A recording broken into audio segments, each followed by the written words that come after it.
Excellencies, ladies and gentlemen, dear friends, today we remember and honor the victims and survivors of terrorism. We pay tribute to those whose lives were stolen by terrorism, and we stand in solidarity with those who continue to live with the pain, loss, and trauma. This International Day is not only one of remembrance, it's a reaffirmation of our collective commitment to uphold the rights, dignity, and voices of victims everywhere. This year's theme, United by Hope, Collective Action for Victims of Terrorism, reminds us of the power that emerges when victims and survivors come together, not only to heal, but to lead.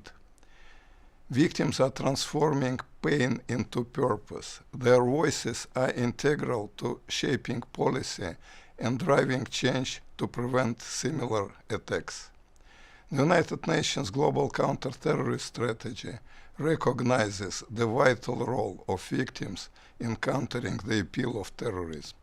In April, the United Nations Office of Counter-Terrorism proudly launched the Victims of Terrorism Associations Network, or WOTAN, a global initiative developed by and for victims and victims associations.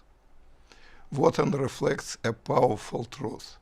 Victims of terrorism are not the passive subject of compassion and support.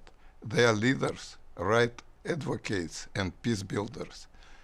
Today we will hear from members of the network, individuals who have suffered unimaginable loss and yet stand here as leaders of change. With over 100 members from more than 45 countries, WOTAN is creating new spaces for collaboration. It also reflects our shared responsibility. We must ensure that victims are not isolated or forgotten, but supported and empowered.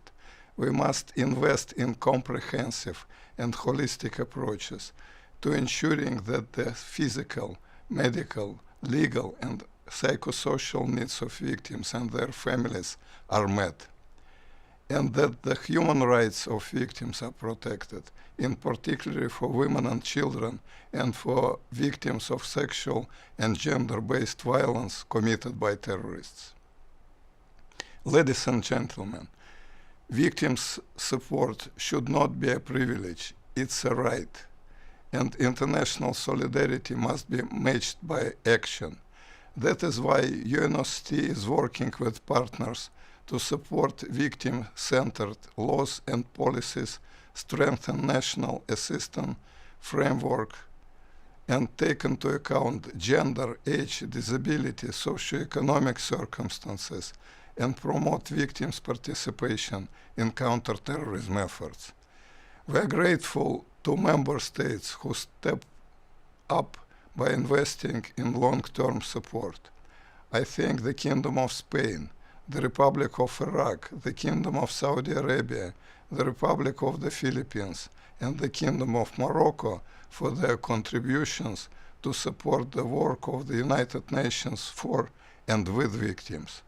Yet sustainable funding for global and national efforts in support of victims remains urgently needed. Dear friends, this day calls on us not only to remember, but to act.